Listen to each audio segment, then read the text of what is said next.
माऊली महावैष्णव संत श्रेष्ठ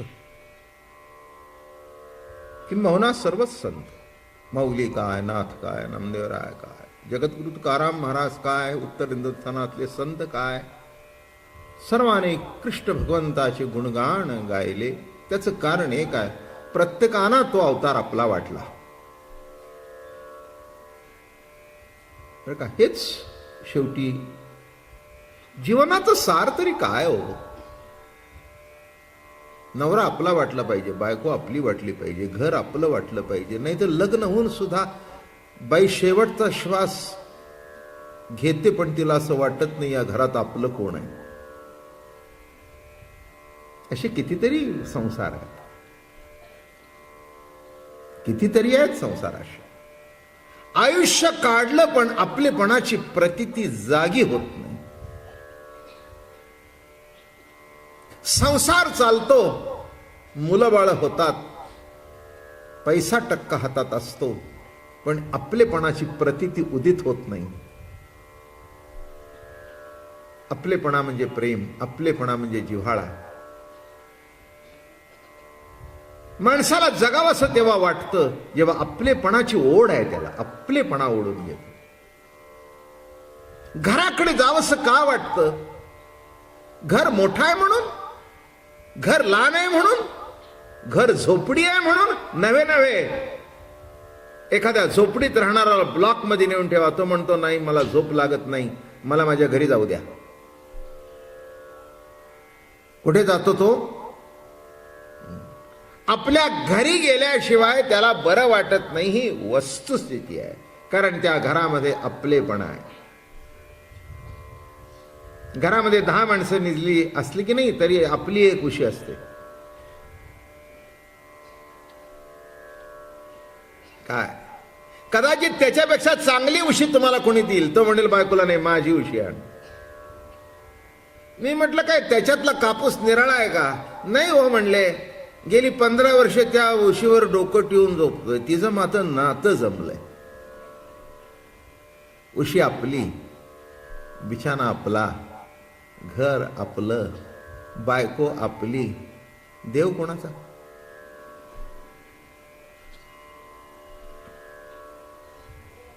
देव देवळातला. बरोबर सांगितलं. देव कोणाचा? देव देवळातला. देवळापुरता देवाचा संबंध. लक्षात ठेवा, असा कुठे परमार्थ होत नसतो. कदाचित परमार्थाची कृती होईल पण परमार्थ होत नाही. आपलेपणाची प्रतीती निर्माण झाल्याशिवाय तितकी साधी साधी गोष्ट सुद्धा आपल्याला जाणवते. आपलेपणा नाही तिथपर्यंत घरातला कचरा दिसत नाही. काही काही माणसं घरात अशी असतात, कचरा पडलेला सुद्धा त्यांना दिसत नाही, इतके समाधीत असतात. मग दुसरा असेल की नाही, तो येतो हे ते उचलतो, ते उचलतो, ते उचलतो, जाता जाता ते नीटनीटकं करतो, जाता जाता ती कब्बशी उचलून आतमध्ये नेईल, तिथे काय असेल तर नीटनीटकं करेल. याचं कळलं का? त्या व्यक्तीला, मग तो पुरुष असू दे नाही तर बाई असू दे, ती वस्तू ते घर आपलं वाटतं आणि आपलं आहे ते नीटनीटका असावं असं वाटतं. म्हणून ही कृती सहज घडते. ते करत नाही, ती आपलेपणातून घडते. नाही तर सकाळी पिलेला चहाचा कप संध्याकाळपर्यंत जागा सोडत नाही, तो सोडणारच नाही.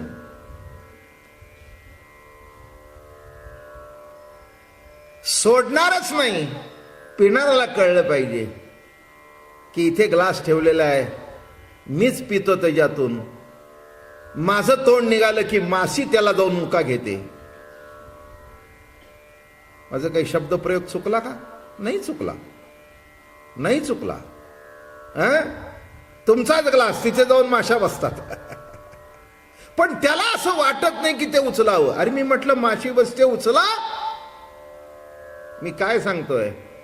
ग्लासामध्ये माझेपणा, पलंगामध्ये माझेपणा,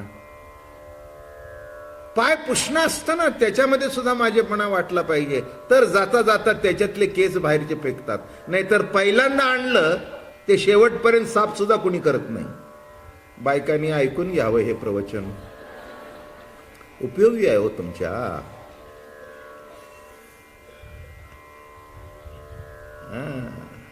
मी व्यवस्थित बायका बघितल्या आणि गबाळ ग्रंथी सुद्धा बघितल्या. गबाळ ग्रंथी म्हणजे त्या गबाळेपणाला काही अर्थ नाही. अलग लक्षात. गबाळ गबाळ जीवनच गबाळ होऊन जातं. शेवटी गाळ होतं घाळ होतं. मराठी भाषा कळली का? शेवटी त्याच्यामध्ये आपण कुठे गहाळ होऊन जातो आपलं आपल्यालाच कळत नाही. मी काय सांगतोय? आपलेपणा आपलेपणा आपलेपणा वाटल्यानंतर काय त्याच्यातला आनंद आहे, काय त्याच्यातलं कौतुक आहे. म्हणून गोकुळातले लोक, गोकुळातली जनता, गोकुळातल्या गवळणी, गोकुळातले गोपाळ, गोकुळातल्या गायी, गोकुळातले दगडधोंडे, गोकुळामध्ये वाहणारं यमुनेचं पाणी, त्या प्रत्येकाला वाटत होतं की कृष्ण माझा आहे. आणि त्या वस्तू नाही वाटत होतं कृष्ण आमचा आहे. कृष्णाला वाटत होतं यमुना माझी आहे. आणि त्या आपलेपणामधून जे घडलं ते कृष्ण चरित्र. हो, कौतुक आहे कृष्णाचं. गाई आपली वाटली नाही का? हो, जनावर सुद्धा आपली वाटणं हे महत्वाचं आहे. पण काही काही माणसांना जनावरच आपली वाटतात, माणसं आपली वाटत नाही. त्याला काय करावं? आश्चर्य नाही का? एका माणसाचं आपल्या कुत्र्यावर फारच प्रेम होतं. म्हणजे माणसापेक्षा त्या कुत्र्याचं कोडकौतुक तो जास्ती करायचं. शेवटी मी म्हणलं, अहो तुम्ही माणसांना हडक फडक हाड करताय आणि कुठच्याला जवळ करताय. म्हटलं माहिती नाही आहे, तो फुकट आलेला आहे, याला 10,000 दिलेत. कुत्र्याला 10,000 दिलेत. म्हटलं एक माणूस विकत आणून दाखव ना राजा. लक्षात घ्या, आपलेपणा. कृष्ण भगवंताला गायी आपली वाटली, त्यातला गोठा आपला वाटला. प्रत्येक कर्म तो आवडीने प्रेमाने करत होता. आणि म्हणून सर्व गोकुळवासी, वृंदावनवासी त्या काळामध्ये जे जे त्याच्या जवळ आले त्यांना तो आपला वाटला. हे बघा, विरोधातून जवळ जे आले ते सुद्धा त्याच्याशी एकरूप झाले. काय प्रेम आहे हो, नाही का? विरोधातून आले. महाराज म्हणाले, स्नेहे द्वेषे अथवा वैरे दृढ ध्यान जेणे होय.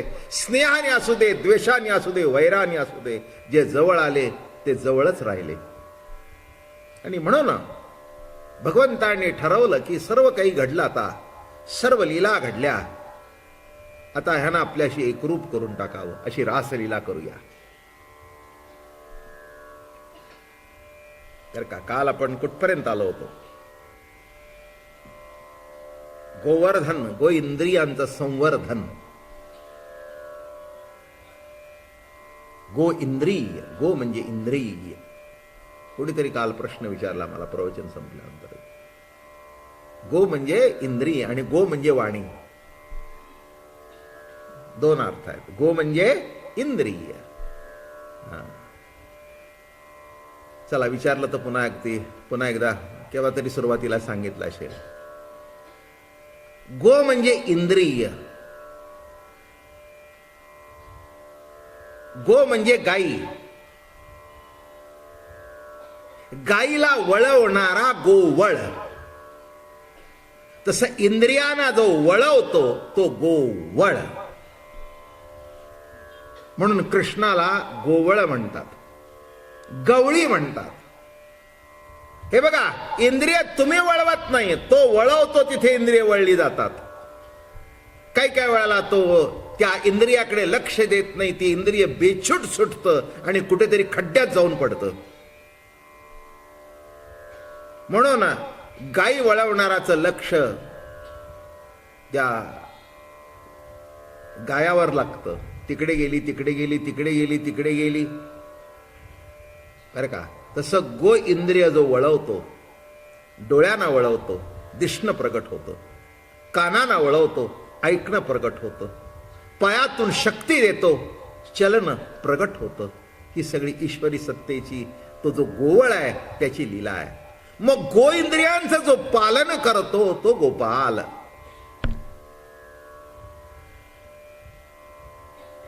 जरा चला मोठ्या शब्दात सांगू, पुष्कळ तऱ्हेनी सांगता येतं बरं का. पुष्कळ तऱ्हेनी ही कृष्ण चरित्र सांगता येतं. तात्विक दृष्टिकोनातून ऐकणं सुद्धा महत्वाचं आहे, नाही का. गो इंद्रियांचं रक्षण करत नाहीत माणसं, बेछूटपणाने वापरतात, त्या गाया खड्ड्यात जातात. हे गो इंद्रिय आहे, त्याचा मालक कृष्ण आहे, ते वळवणारा तो आहे. हे लक्षात आल्यानंतर इकडे तिकडे वृत्ती जात नाही. त्याच्याकरता त्याची प्रार्थना करावी लागते, प्रभू आमची गाई खड्ड्यात जाऊन देऊ नकोस. लक्षात ठेवा, देवाचं गाईवर इंद्रियावर लक्ष आहे म्हणून कंट्रोल आहे, नाही तर पावलोपावली जोडे खाल रस्त्याने चालताना सुद्धा. अंतर्मुख व्हा आणि तुमची वृत्ती कुठे कुठे जाते ते बघा, म्हणजे कळेल. तुमचं मन जिथे गेलं त्या मनाच्या मागे जर हात गेला तर काय होईल? मनाच्या मागे पाय गेले तर काय होईल? स्त्री असू दे, पुरुष असू दे, काही असू दे, वस्तू असू दे. एखाद्याचं पाकिट पडलंय, माहितीये की त्याच्यामध्ये पैसे ठेवलेत, वाटतं बर का उचलू का, मन जातं बर का, तिथे तिथे जातं बर का. लक्षात ठेवा. मातला सांगतो, काही चोर व्हायचंय का? आला कंट्रोल, आला कंट्रोल. स्त्री बघू दे, पुरुष बघू दे, मन जातं असं भरकटत, मग तो कृष्ण वळवतो. गाई, अगर अस्सी गाई, अगर रुपी गाई, अगर श्रवणी गाई, ह्या गाया आहेत बरं का सगळ्या. रुपी, रसी, गंधी ह्या सगळ्या गायी आहेत. आणि तो बासरी वाजवले की बरोबर ठिकाणावर येतात. आणि त्याची जर बासरी ऐकू आली नाही तर समजाव गाई खड्ड्यात गेली आणि याने मार. लक्षात ठेवा, जीवनामध्ये पावलोपावली मोह आहेत. कृष्ण परमात्मा इंद्रिय आवरतोय म्हणून आपलं सज्जनपणा टिकून आहे. एक सांगतो, वाईट मनात येत नाही असं तुम्ही म्हणूच नका. मी म्हणणार नाही, तुम्ही म्हणू नका. ज्याचा येत नाही तो मुर्दा आहे. मी परखड बोलणार आहे, स्पष्ट बोलणार आहे आणि प्रॅक्टिकल माणूस आहे. कुणी म्हणण्याची मिजाज करू नये की एखादा साधू असू दे, संत असू दे, तो जर म्हणला माझ्या मनात वाईट विचार आलेच नाहीत, मग वाईट विचार आले नाहीत तर तू का सांगतो वाईट आवर म्हणून? ज्या अर्थी मनात आलं वाईट म्हणून आम्हाला सांगतो आवर. म्हणून वाईटाचा सुद्धा अनुभव मनामध्ये प्रत्यक्षात नसेल, पण मनामध्ये मी का सांगतोय, जरा पुढे सरकायचं आपल्याला. योगी लोक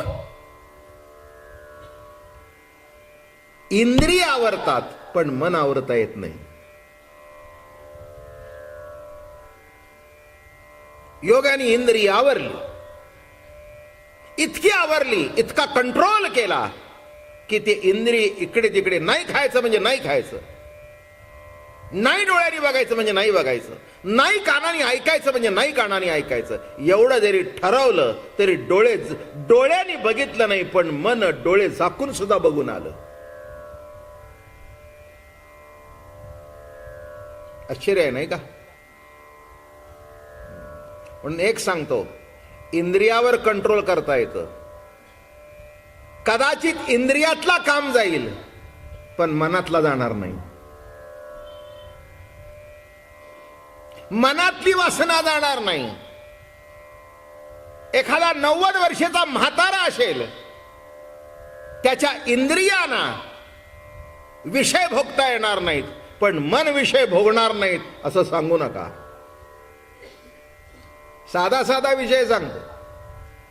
हो, अगदी चांगले शेंगदाणे असे भट्टीत भाजलेले. साधा विषय, काही विषय काही महत्वाचं नाही बरं का. आणि दात होते त्याला तेव्हा एवढे आवडायचे, पोट चांगलं होतं, 2-2 पुड्या खायचा. आणि मग नातू ते समोर खात आला हा नवबधीत, तोंडात दात नाही आणि पचन शक्ती संपलेली. पडले गोविंदा तुझ्या एवढा मी होतो तेव्हा 3-3 पुड्या खात होतो.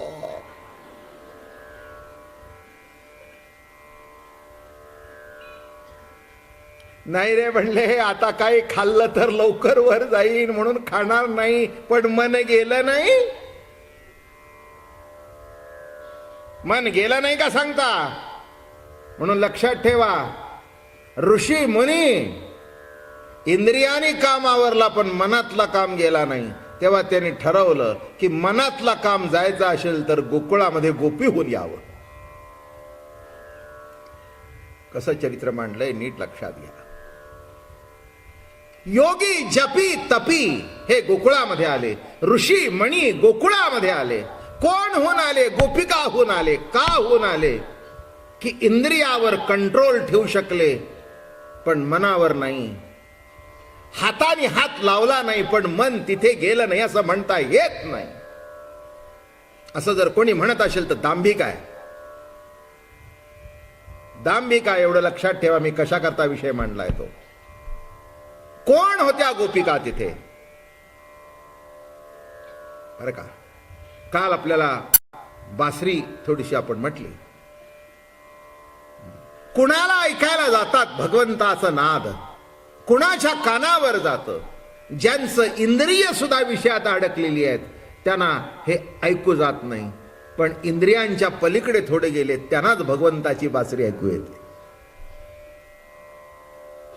हा पहिला मुद्दा लक्षात घ्या बरं का. काल आपण मी सहज म्हटलं, आधरी धरो निया वेणू, वेणू आधरी धरो निया वेणू, वेणू वाजविला कोणी नेणू, वेणू वाजविला कोणी नेणू, आधरी धरो निया वेणू.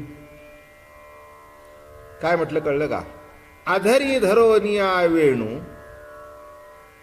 वेणू नाद ऐकू येतो पण वाजविला कोणी नेणू. कोण वाजवतंय? कुठे दिसतोय? नाही का? कुठे दिसतो? चालतो. कुणामुळे चालतो? चालवणारा दिसतो, बोलवणारा दिसतो, ऐकवणारा दिसतो. वेणू वाजविला कोणी नेणू. कोण वाजवतोय कळतच नाही. आवाज ऐकू येतो पण वाजवणारा दिसत नाही. किंबहुना तो वाजवण्याचा सगुण साक्षात्कार होण्याकरताच रास लिहिला आहे. तो दिसावा. काय दिसणार का? दिसला का? हो दिसला. दिसणार का? हो दिसेल. दिसला का? दिसला.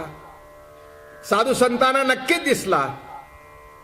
म्हणून तर वर्णन केले, देहुडा चरणू वाजवितो वेणू, वाजवितो वेणू. देहुडा चरणू वाजवितो वेणू, गोपिका रमणू स्वामी माझा. पुढचं महत्वाचं आहे. देखी लागे माये यमुनेचे तीरी, यमुनेचे तीरी. कसा? हात खांद्यावरी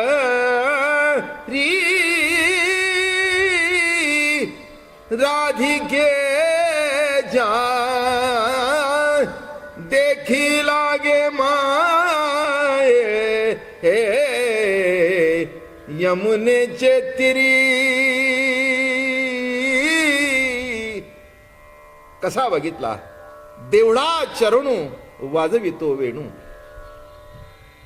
प्रत्येकाचं उभं राहण्याची पद्धत भिन्न आहे. देहुडा आचरण, समत्वाचा पाय पूर्ण टेकलेला आहे आणि विषमत्वाचा अर्धा टेकलेला आहे. म्हणून सम विषम नामे कर्माची वाहणी. कसा उभा आहे? समत्वाचा पाय पूर्ण टेकलेला आहे, विषमत्वाचा अर्धा टेकलेला आहे. नामे जीवन. सम म्हणजे जीवन नव्हे, विषम नव्हे म्हणजे जीवन नव्हे. सम विषम नामे जीवन. त्रिभंगी देवळा ठाण मांडोनिया माय. आणि 3 ठिकाणी वाकडं. कृष्ण समजून घ्यायचा म्हणजे त्याच्यातलं वाकडं पण सुद्धा समजून घ्यायला पाहिजे. याच्यातला एक लक्षात घ्या, कर्मरूपाने जी सत्ता प्रसरण पावते ती कृष्ण. म्हणजे हे पहिलं समजून घ्या की कर्म कधी सरळ घडत नाही, वेडेवाकडेपणा त्याच्यात असतोच. सांगा कोणी हात वर करून की एखादी ठरवली गोष्ट नीटनेटकी पार पडली आहे? सांगा. नाही हो, नाही. कोणचंही कर्म आहे, अहो ते देवच तसा आहे वाकडा, तर कर्म कसं सरळ होईल?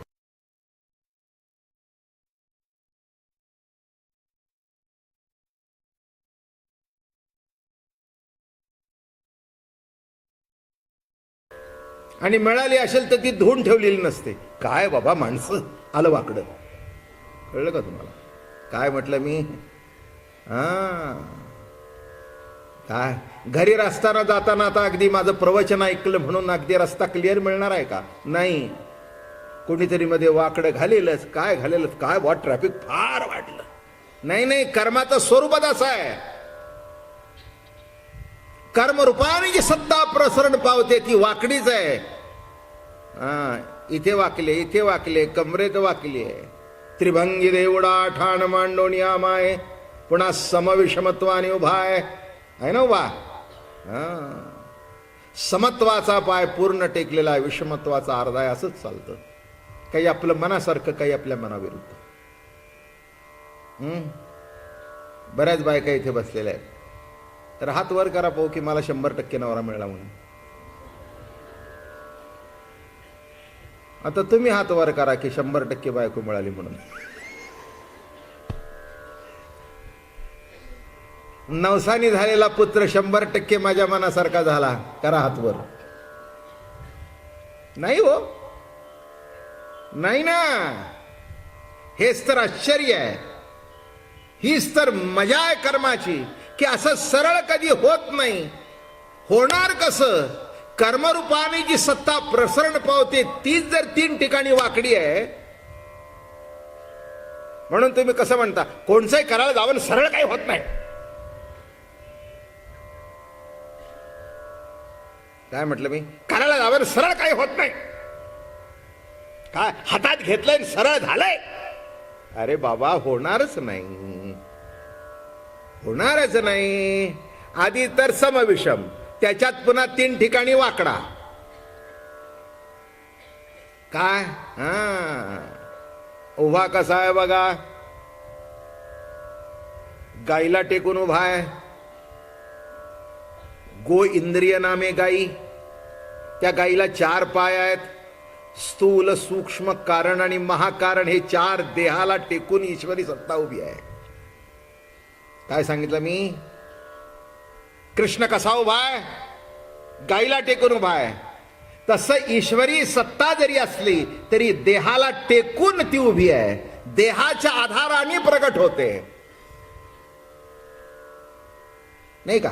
अहो, देहाचा आधार म्हणून निर्गुण परमात्मा सगुण झाला म्हणजे देहाचा आधार घेतला.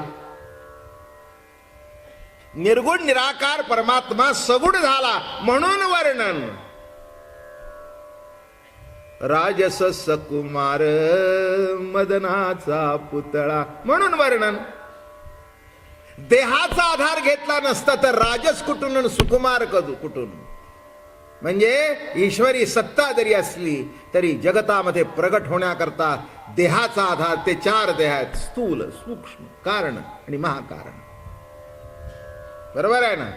आणि असं असून सुद्धा हात खांद्यावरी राधिकेच्या, असा खांद्यावर राधिकेचा हात आहे.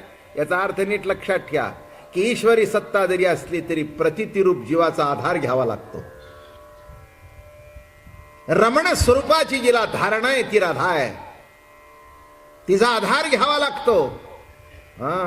मागे एकदा सांगितलंय, नेहमी सांगत असतो, आधाराशिवाय जीवनाला आधार नाही. बोथट आहे जीवन. आपल्या मागे कोण तरी आहे असं नेहमी वाटावं लागतं, नाही का? घरातल्या बाईला जेव्हा वाटतं माझ्या मागे नवरा आहे, तेव्हा तिला धार असते, बोलतं बोलण्यात सुद्धा. जिच्या मागे नवरा नाही ती अशीच असते. होय, करते आणि ते सतत अशी घाबरलेली असते. आता बोलणं कळलं का? सतत अशी बुजरी असते ती. पण जिच्या मागे तिचा मालक असतो की नाही, तिच्या जीवनाला धार आहे. 1-2 वर्ष नरमला ते, एकदा का पदर खावला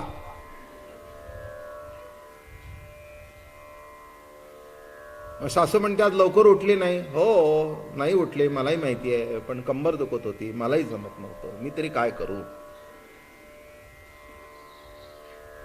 नाही उठायला जमलं. बरोबर आहे.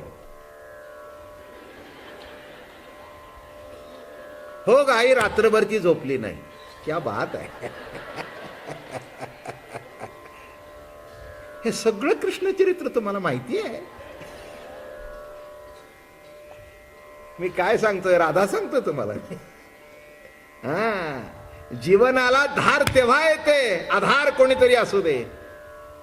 मग कुणाला नवऱ्याचा असेल, कुणाला बापाचा असेल, कुणाला नवऱ्याला बायकोचा असेल, कुणाला कोणाचा आधार मिळतो काही सांगता येत नाही. एखाद्याची बायको अशी असते की नाही, बिजली असते मोठी, अरे का तो बोलायला घाबरतो. ती म्हणली तुम्ही कशाला, मी आहे ना.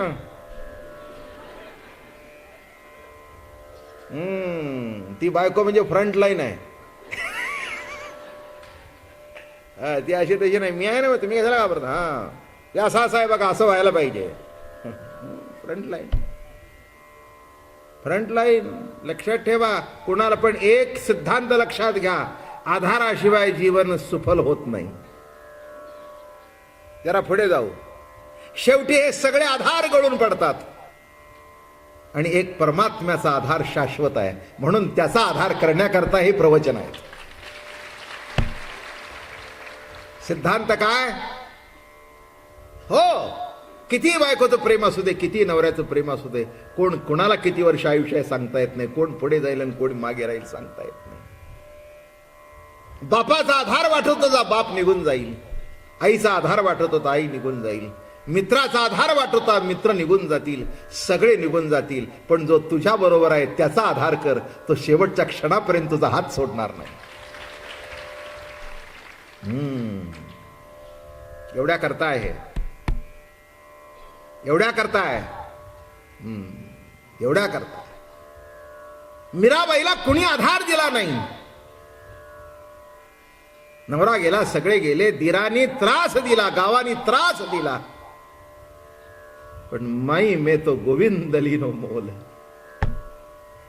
माई में तो गोविंद लीनो मोल. त्याचा आधार असल्या कारणाने काय केलं त्या आधाराच्या ताकदीवर. विष का प्याला राजाजीने भेजा, विष का प्याला राजाजी ने भेजा, पीवत मीरा हसी रे, पग घुंघरू बांध मीरा नाची रे, पग घुंघरू बांध मीरा नाची रे. नाचते. समोर विषाच्या प्याला आहे हे बघून नाचते. अरे नुसतं आहे कळलं तरी मेलं असतं आपल्यासारखं. हे दंग्याच्या वेळेला जी माणसं मरतात ना, ती शॉकनी तर बरीच मरतात. ते असं करतं आणि तिथेच हार्ट फेल होतं. हे असं आहे ते. पण विषाचा प्याला म्हटल्याबरोबर घाबरली नाही. आधार, जीवनाला धार होती, घाबरली नाही एकटी बाई. पण वनामध्ये फिरली, रानामध्ये फिरली, डोंगरात फिरली, दरीमध्ये पडली, पण तिच्यामधली आणि प्रभूमधली दरी मिटली होती. तिचा अखंड रास चालू होता, म्हणून कुठेही तिला काळजी वाटली नाही. प्रभू बरोबर होता. हाच अनुभव परमार्थामध्ये येतो. तेव्हा तुम्हाला कळतं, कोणी असू दे नाही तर नसू दे, आपला प्रभू आपल्या बरोबर आहे. परमार्थ तरी कशा करता करावा, ही प्रतीती अंतःकरणामध्ये उदित होण्याकरता करायचं, बाकी काय नाही. त्याचा आधार वाटला की संपलं संपलं. मस्त मस्त. ज्ञानेश्वर महाराज म्हणतात, आजीवरी होते मी मोकाट, तव डोळे फुकट मोडा तुम्ही, समर्थाचे अंगी पडिले अवचिती. पुढचा ऐका, तुम्हाईसे किती किती किती किती चाळविले. अरे तुमच्यासारखे असे किती वाटेला लावले. समर्थाच्या अंगात पडली. कोण भेटला? समर्थपती भेटला. सामान्य घरात जन्माला आलेली मुलगी समर्थपती भेटल्यानंतर भल्या भल्याला ती चाळवते. ज्ञानेश्वर महाराज म्हणाले, आम्ही इतक्या दिवस मोकाट होतो म्हणून गावाच्या बाहेर गेलो. समाजाने टाकलं, गावाने टाकलं, कोणी आमच्या जवळ येईना. आजीवरी होते मी मोकाट, तव डोळे फुकट फुकट. बघा, एक व्यवहार सांगू का? एखाद्या मुलीचं लग्न लवकर ठरत नसतं, कोणाच्या बापाचं काही जात नाही, पण आजूबाजू 23 झाली बाया, या वेळेला मला 3 झाली होती.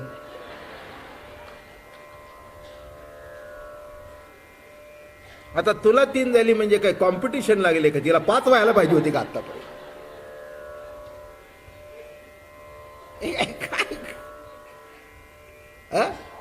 नाही, आता तिचं लग्न नाही झालं, नाही योग्य मिळाला, काय तुमचा काही चरणीचा काही विषय आहे का? व्हायचं नाही मला, होईल ना.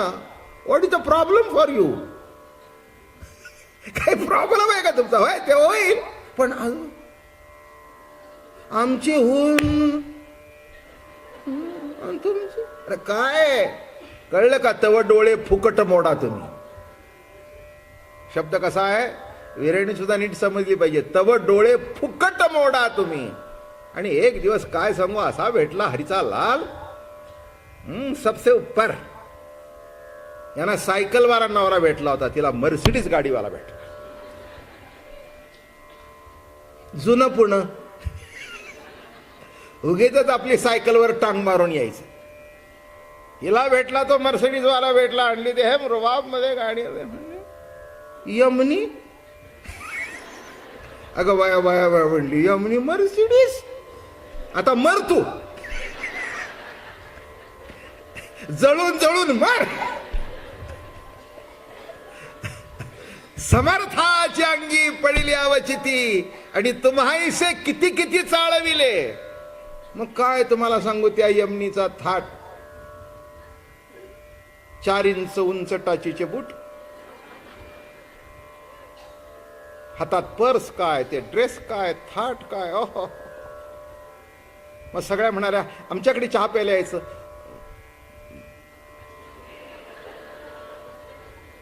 बघीन. ते म्हणली, काय वया, न बोलवता येत होती ना, आता न बोलवता येत होती तेव्हा डोळे मुरडत होता, आता डोळे मोठे करून बघताय. तसं त्यावेळेला डोळे मुरडून बघत होते, आता 11 लाख माणसं बरोबर आहेत तिच्या. कळलं का? तिच्या समारंभाला किती लोक आहेत? 11 लाख वराडी. ती तिच्या सख्याला भेटायला निघाल्यानंतर 11 लाख वराडी बरोबर होते.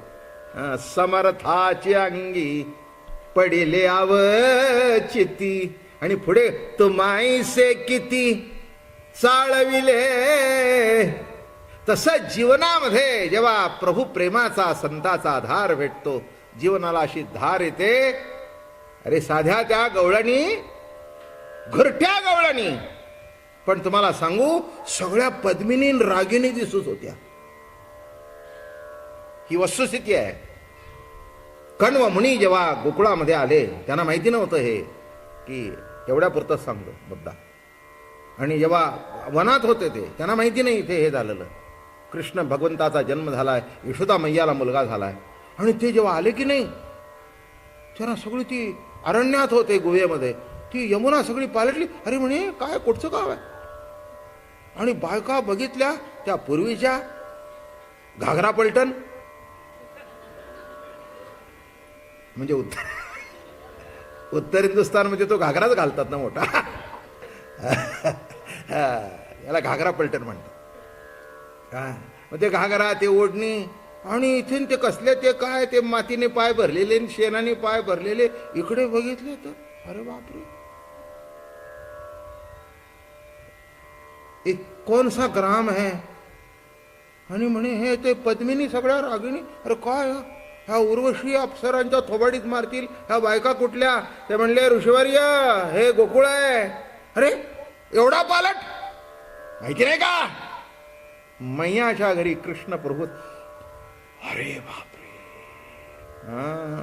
लक्षात ठेवा, जेव्हा अंतःकरणामध्ये प्रभू प्रेमाची प्रतीती जन्म घेते, तेव्हा तुमचं आयुष्य सुद्धा रागिणी पद्मिनी सारखं होऊन जातं. तुमचं आयुष्य सुद्धा असं फुलून येतं, उमलून येतं. सामान्य स्त्री सुद्धा देखणी दिसू लागते, नाही का. व्यवहारमध्ये बघा ना, चांगला पती मिळाला तर डावी मुलगी सुद्धा टॉप मध्ये दिसते. ती म्हणते पूर्वी लग्नाच्या अगोदर तर आम्हाला असं वाटलं नाही आहे. अगं आता तिचा नवरा किती मोठा आहे. नुसतं बाहेर जायच्या टायमाला तिला ब्युटी पार्लरमध्ये घेऊन एका बैठकीला 1000 रुपये खर्च करतो. दिसायला साधी होती, पण नवरा साधा नाही ना. काय नवरा कुठे साधा आहे. नवरा असा भेटला की अगदी बघितल्यानंतर लग्नाला तिला घेऊन गेला. सगळे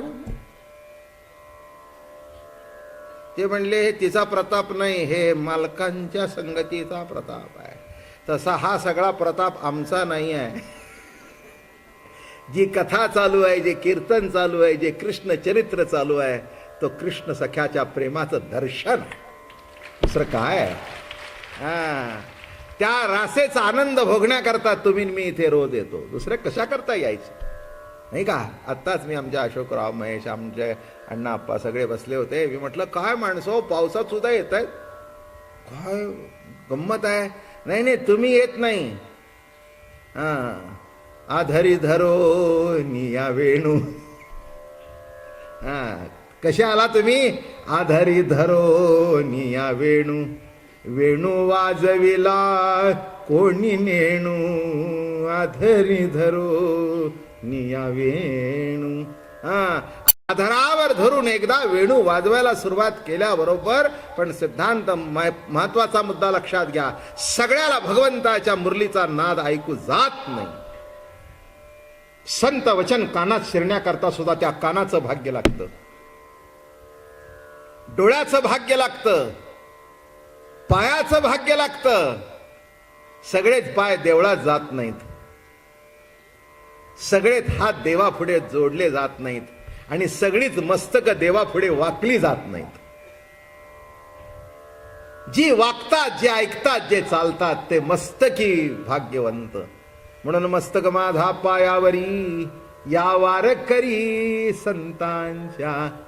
का वारकऱ्यांना का नमस्कार तुकाराम महाराज म्हणतायत. कारण त्यांचे पाय पंढरीकडे चालतायत, त्यांचे हात भजन करतायत, त्यांचे कान नामस्मरण ऐकतायत, त्यांच्या वाणीतून भगवंताचं नाम. म्हणून माझा नमस्कार त्या वारकऱ्याला आहे, त्या पंढरीच्या वारकऱ्याला आहे. म्हणून लक्षात ठेवा, अधरी धरोनिया वेणू, वेणू वाजविला कोणी नेणू. एक ओढ, एक आवाज येत असतो, कळत नाही कोणाचा आहे, कळत नाही, पण बरं वाटतं, बरं वाटतं, बरं वाटतं. लक्षात ठेवा, तुमच्या आतमध्ये मुरली वाजत आहे, तुमच्या आतमध्ये भगवंताची मुरली वाजत आहे. फक्त जरा तयारी करा, तयारी करा हो. कान येऊ द्या, कान येऊ द्या. हे बघा, इंद्रिय आहेत, पण ऐकण्याचे जे स्वर ऐकण्याचं काम करतात, तो नको तो स्वर ऐकू येतो. विषयाचा येतो, कामाचा येतो, क्रोधाचा येतो, लोभाचा येतो, दंभाचा येतो, पण प्रभूचा येत नाही. त्या रेडिओला सगळी बटणं असतात, सगळ्या बटनावरच जे पाहिजे ते येत नाही. ते योग्य रेंज यावी लागते, योग्य वेवलेंथ जमावी लागते. आणि योग्य वेव आले की ते एकदा अरे लागली बरं का मॅच. हे बघा, ते मॅच लावत असतात की नाही. आता मी प्रवास करतो तेव्हा कधीतरी ऐकतो, मग ते कधी लागतं ना एकदम सिक्सर लाव. म्हटलं काय झालं रे, एकदम कसं ओरडलं ते. नाही म्हणले क्रिकेटचं लागलं, वेव लागली, कळलं. म्हणजे लंडन मधले चाललेली मॅच, गाडीत सिक्सर, आणि आम्ही टाळ्या वाजवतो सिक्सर. अरे असंच केलं पाहिजे. तिसरी ओळीने मग लंडन मधली सिक्सर, इथले टाळी. मग इथल्या लंडन मध्ये बसलेला इथे साधा ऐकू येऊ नये. अरे काय माणसं आहे का भिताडात. काय झालंय, जरा तुमची अँटिना तुटली आहे. मराठी कळलं असेल हो. मध्ये आमच्या गाडीत ऐकूच येत नव्हतं. मी आमच्या ड्रायव्हरला म्हटलं का नाव म्हटलं, त्या पोराने कुणीतरी उभी असताना गाडी अँटिना तुटली. तसं जरा या इथे आणि अँटिना नवीन बसवून घ्या. त्या अँटिना बसवल्या की मग ऐकू येईल. काय आधरी धरो निया वेणू, वेणू वाजविला कोणी नेणू. आणि काल अजून एक म्हटलं होतं, म्हणणार आहे आता 2-3 दिवस. वृंदावनी वेणू, वेणू कवणाचा माय वाजे. वृंदावनी वेणू, वेणू कवणाचा माय वाजे. कोण वाजवतो ग? अगं सखे, इतकी बासरी सुंदर वाजवणारा कोणी आलाच नव्हता. कोण वाजवतो एवढं सुंदर? हे बघ, कळत नाही, स्वर कळत नाही, ताल कळत नाही, पण बरं वाटतं ग. हे बघा, आम्हा पुरुषांना स्वयंपाक करता येत नसेल, पण आमची जीभ मेलेली नाही.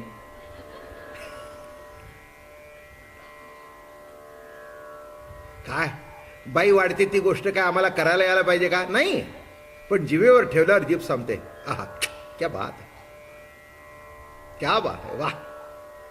नाही तर मग कसं काय झालं?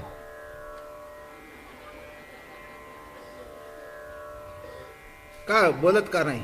बोलण्याच्या पलीकडे गेलं.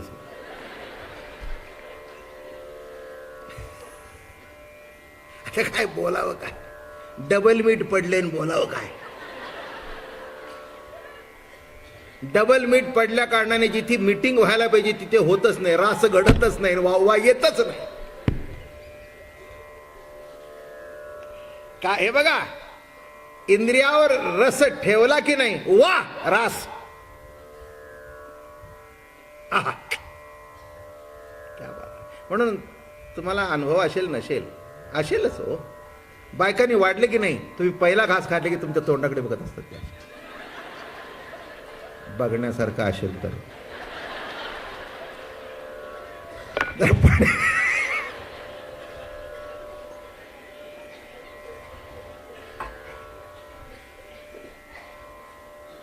नाही, म्हणजे तुमचं बघण्यासारखंच असतं, पण बघण्यासारखं ठेवत जा जरा. म्हणजे मी असं कसं तुम्हाला म्हणेन, उगीच डोळे वाटावर. नाही, काय हे बोलावं सुद्धा, चांगलं बोलावं. बोलण्याच्या सुद्धा पद्धती आहेत. वाईट झालं सांगायचं असेल ना, तर असं सांगावं की इतकं काही शेजारच्या वहिनी इतकं वाईट झालेलं नाही तुझं. कारण शेजारची वहिनी नसतेच ना ऐकायला. तिला डावलून आपल्याला चढवलं म्हणून कुठे बिघडलं? शेवटी राहायचं हिच्या बरोबरच ना. नेगेटिव्ह सुद्धा सांगताना पॉझिटिव्ह करून सांगावं. हेच तर त्याच्यातलं वर्ब आहे. काय मग आता मला सांगा, रास घडली असे ठेवलं की वा वा वा आलं की समजावं झाली, जमली, रास झाली.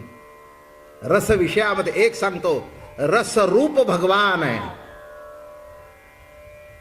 रसरूप भगवान आहे. आणि राधा राणीचं नाव आहे रासेश्वरी, रास ईश्वरी, रस ईश्वरी. प्रत्येक गोष्टीमध्ये रस आहे, बोलण्यात रस आहे, खाण्यात रस आहे, चालण्यात रस आहे. काय अभ्यास करतो पण रस घेत नाही. काय घ्यायला पाहिजे? रस म्हणजे इन्व्हॉल्वमेंट पाहिजे. वाचतो पण रस नाही घेत. आपलं बिगार टाळायचं. बे क बे बे दोन्ही चार. काय काही माणसं पोट भरण्याकरता खातात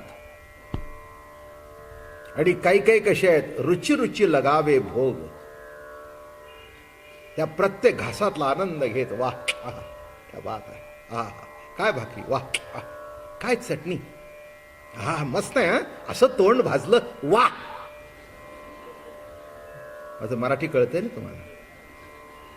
काय तोंड भाजलेलं सुद्धा ते असं भाजलं की ते सुद्धा वा सांगतो. अहो त्याच्यामध्ये सुद्धा रास आहे. मला जितकं सोपं करून सांगता येईल आणि रोजच्या जीवनामध्ये तुम्हाला बघता येईल. घरी जाऊन आमटीचा फुरका मारला आणि खरंच चांगली झाली असेल ना, समजा आज रास क्रीडा जेवणातली आपल्या घरी घडली. आता सरळ आहे. ती रास क्रीडा 5000 वर्षापूर्वी वृंदावनात घडला असेल. मला घेणं देणं काही नाही त्याच्याशी. माझं बोलणं कळलं का? त्या रास क्रीडेशी घेणे देणं काही नाही आहे. ती रास जर माझ्या जीवनामध्ये, त्या रासेतला एक कण आला तर माझ्या जीवनाचा उद्धार झाला. ती रास आहे, रास आहे. एक कण माझ्या जीवनामध्ये उतरला, माझ्या जीवनाचं सार्थक झालं. म्हणून इथे म्हणतायत, वृंदावनी वेणू वेणू कवणाचा माय वाजे, वेणू नादे गोवर्धन गाजे, वेणू नादे गोवर्धन गाजे, पुच्छ पसरोनी मयूर विराजे, मज पाहता भासती यादव राजे, वृंदावनी वेणू वेणू कवणाचा माय वाजे, मज पाहता भासती यादवराजे. अरे मयूर सुद्धा असे नाचू लागले, पिसारा केला, नाचू लागले. आनंद वाटला, थुई थुई थुई. अरे काय रे म्हणे, काय घडतंय? काही नाही म्हणे, भगवंतानी बासरी वाजवायला सुरुवात केली. तुम्हाला माहिती आहे का, आपल्या आतमध्ये आनंदाची बासरी वाजते तेव्हा घरातली सगळ्या वस्तू आपल्याला सुंदर दिसतात. बायको बरी वाटते, पोरं बरं वाटतं, बिछाना. आणि ज्या दिवशी ती बासरी बंद असते की नाही,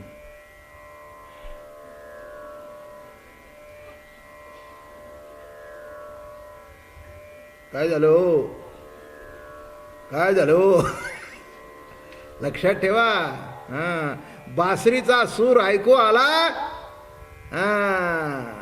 कधी कधी पोरं म्हणतात, आई मला ते जेन घ्यायचे 1000 रुपयाचे. दमरे बाबा, मी घेऊन देते. तू बाबांना सांग, हे बघ तसं नाही रे, त्यांचा मूड बघू दे. काय बघू दे? एकदम खुशीत असले की नाही, म्हणजे मला कळतो त्यांच्या बासरीचा सूर. त्यांच्यातला सूर पण मला माहिती आहे आणि त्यांच्यातला असूर सुद्धा मला माहिती आहे. आणि त्यांचा सूर बेसूर केव्हा होतो हेही मला माहिती आहे. काय एक सूर आहे, एक असूर आहे आणि एक बेसूर आहे. हे सगळे आपल्यात आहेत, हे सगळे आपल्यात आहेत, कोण नाही आपल्यात. पण जेव्हा बासरीचा सूर येतो, म्हणून इथे म्हणतायत, तृणचारात सरू विसरली, गाई व्याघ्रे एके ठाई झाली, पक्षी कुळे निवांत राहिली, वैरभाव समूळ विसरली, वृंदावनी वेणू वेणू कवणाचा माय वाजे. बघा की इथे काही सगळी साधी सुधी माणसं आहेत काय? काही गायी आहेत, काही व्याघ्र आहेत. माझं बोलणं चुकलं का काही? काही रागीट स्वभावाचे आहेत, काही प्रेमळ स्वभावाचे, काही मध्यस्थ. पण या प्रवचनाच्या निमित्ताने गायी व्याघ्र एके ठाई झाली. इथे असे आहेत काही काही नातेवाईक की त्यांचं पटत नाही, पण येतात इथे. एक इकडे बसतो, तिकडे बसतो. गायी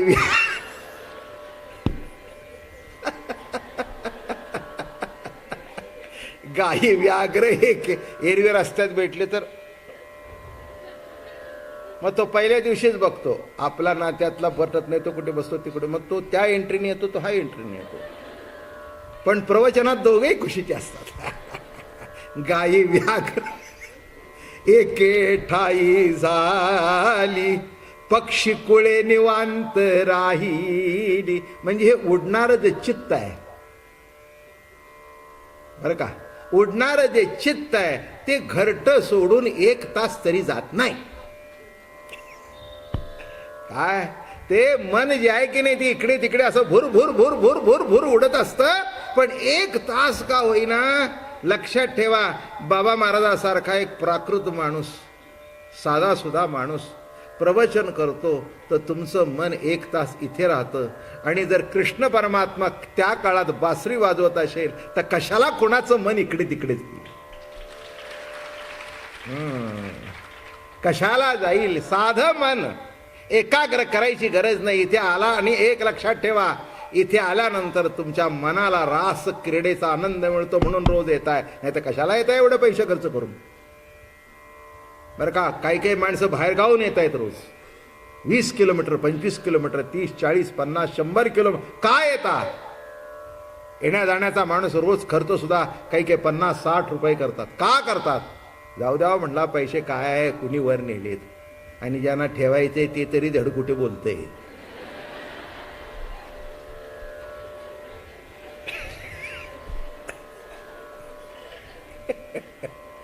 त्यापेक्षा आपलं रोज जाऊन गेले महिन्यात 1000 रुपये तर जाऊ द्या, पण आनंद समाधान लक्षात ठेवा हेच करतं. भगवंताची बासरी काय करते, कृष्णचरित्र काय करते. पक्षी कुळे निवांत राहिली, वैरभाव समूळ विसरली. वृंदावनी वेणू वेणू कवणाचा माय वाजे, यमुना जळ स्थिर स्थिर वाहे. यमुना सुद्धा अशी खळखळ नाही, स्थिर वाहते, स्थिर वाहते, आनंद लुटते यमुना.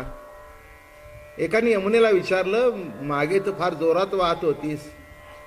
अगं नाही ग म्हणे, जाता जाता बघत असते त्याला. आपल्या आवडीचा माणूस एखाद्या घरात राहत असते की नाही, त्याच्या घालून जाताना आपले पाय आपोआपच हळू होतात.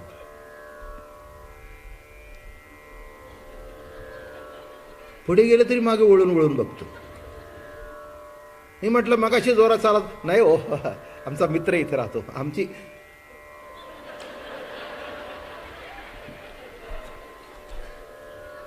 काय इंटेलिजंट माणसं आहे तो इथे. हमारे मुंह की बात आप छून लेते हैं, क्या बात है. ज्या व्यक्तीवर प्रेम आहे त्याच्या समोर गेले की आपोआप पाय थांबतात, आपोआप स्थिर झालं, स्थिर झालं. तसं मन भरकटत होतं, पण कृष्णाच्या वेणूचा नाद आल्यानंतर तेही गुंग झालं, गुंग झालं. मन हे राम झाले, मन हे राम झाले. मन राम होऊन गेलं, मन कृष्ण होऊन गेलं. आणि हे मन राम होणं, कृष्ण होणं नामेच भगवंताच्या रासलीलेचा आनंद भोगणं.